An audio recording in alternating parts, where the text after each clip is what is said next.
Assalamualaikum warahmatullahi wabarakatuh. Apa kabar anak-anak? Sudah siap belajar? Yuk, sebelum belajar, berdoa terlebih dahulu ya. Kemudian siapkan alat tulismu. Semangat! Baik anak-anak, hari ini anak-anak akan belajar bahasa Indonesia, yaitu belajar menulis ringkasan. Sudah siap? Semangat! Apakah anak-anak tahu apa itu ringkasan? Dan bagaimana cara menulis ringkasan? Yuk belajar bersama-sama! Anak-anak masih ingat? Pada pembelajaran sebelumnya, anak-anak sudah belajar cara menentukan gagasan pokok.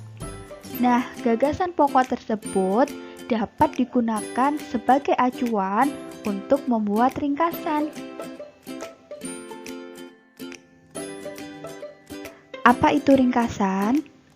Ringkasan adalah penyajian bacaan atau peristiwa panjang dalam bentuk singkat dan efektif.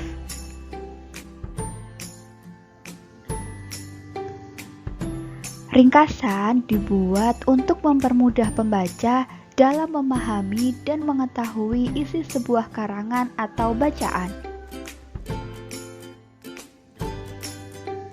Ada yang sudah tahu bagaimana cara membuat ringkasan?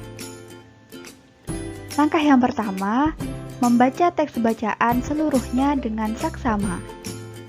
Yang kedua, mencatat gagasan-gagasan pokok. Yang ketiga, menyusun ringkasan berdasarkan gagasan-gagasan pokok. Yang keempat, tambahkan atau gunakan kata penghubung agar kalimat menjadi lebih padu, serta tambahkan informasi penting lainnya.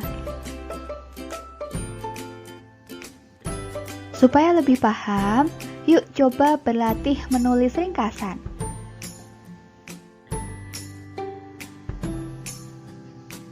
Langkah yang pertama, membaca teks bacaan seluruhnya dengan saksama.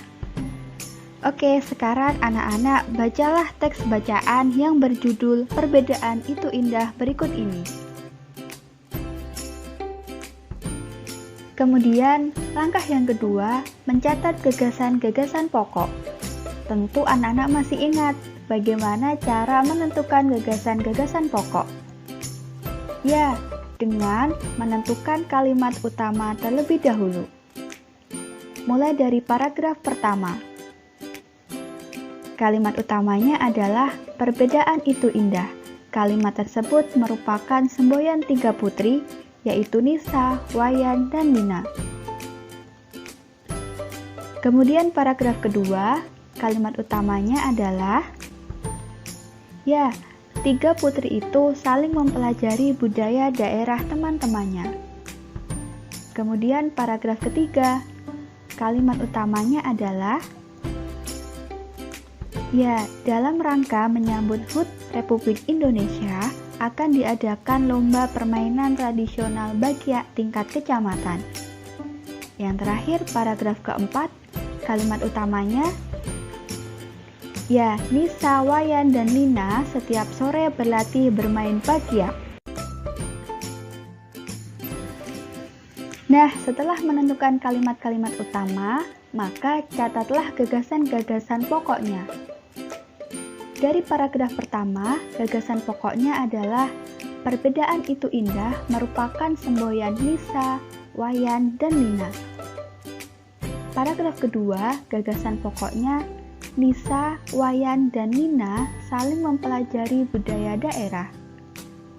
Paragraf ketiga, gagasan pokoknya akan diadakan lomba permainan tradisional Bagyak tingkat kecamatan untuk menyambut HUT RI. Paragraf keempat, gagasan pokoknya Nisa, Wayan, dan Nina berlatih bermain bagyak setiap sore. Nah, dari gagasan-gagasan pokok inilah kemudian disusun menjadi sebuah ringkasan. Langkah yang terakhir yaitu menyusun ringkasan berdasarkan gagasan-gagasan pokok. Nah, gagasan-gagasan pokok tadi disusun secara urut menjadi sebuah ringkasan berikut ini. Perbedaan itu indah merupakan semboyan Nisa, Wayan, dan Nina. Mereka saling mempelajari budaya daerah masing-masing. Akan diadakan lomba permainan tradisional Bagiak tingkat kecamatan untuk menyambut HUT RI. Untuk mempersiapkan lomba tersebut, Nisa, Wayan, dan Nina berlatih bermain Bagiak setiap sore. Akhirnya, mereka menjadi juara pertama lomba Bagiak. Nah, pada langkah menyusun ringkasan ini, anak-anak boleh menambahkan kata penghubung, kalimat penghubung, atau informasi-informasi penting lainnya dari teks bacaan. Supaya ringkasan yang dibuat terlihat lebih padu dan mudah untuk dipahami. Contoh dari kalimat penghubung dan informasi tambahan yaitu yang diberi warna merah. Dengan menambahkan penghubung dan informasi penting lain selain gagasan pokok, akan membuat ringkasan yang dibuat menjadi lebih padu dan juga akan lebih mudah dipahami. Bagaimana anak-anak? Mudah bukan menyusun ringkasan? Baik anak-anak, sampai di sini dulu pembelajaran kita hari ini. Sampai jumpa di pembelajaran berikutnya. Ingat, tetap semangat dan selalu patuhi protokol kesehatan. Selalu jaga kesehatan ya. Sampai jumpa. Terima kasih. Wassalamualaikum warahmatullahi wabarakatuh.